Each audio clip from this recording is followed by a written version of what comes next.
82 caméras ont été installées sur la communauté de communes du Grésivaudan. L'objectif derrière cette mise en place, lutter contre la délinquance, augmenter les taux d'élucidation et réduire le sentiment d'insécurité. Ici, nous sommes sur un système de vidéoprotection. Vidéoprotection, ça veut dire que les caméras filment, elles stockent les images et ensuite, ces images peuvent être utilisées. Très concrètement, ça veut dire qu'il n'y a pas un gendarme ou un personnel de la communauté de communes du Grésivaudan qui est derrière les écrans en permanence. On reprend les images derrière pour pouvoir traiter les enquêtes, pour pouvoir traiter les choses qu'on en a traitées grâce à cette vidéoprotection. Ce centre de supervision urbain est opérationnel depuis 2023 avec un coût de déploiement d'un peu plus d'1,4 million d'euros. Un investissement qui a déjà fait ses preuves, notamment pour une affaire de vol à la roulotte.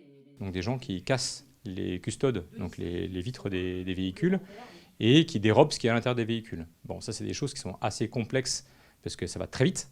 Et du coup, là, on a fait tomber une équipe de six roulotiers grâce justement à la vidéoprotection en grande partie. Entre 2023 et 2024, la part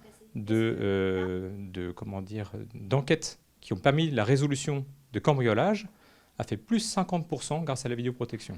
Une efficacité rendue possible grâce au maillage qualifié d'efficace par l'agent de la gendarmerie, mais aussi grâce à la coordination entre la communauté de communes et les communes. Les réseaux sont en effet interconnectés et il y a des déports dans les autres brigades du territoire, notamment à la gendarmerie de domaine. On sait que les caméras du Grésivaudan vont filmer les nœuds de circulation et ces nœuds de circulation sont employés, sont utilisés par les auteurs d'infractions.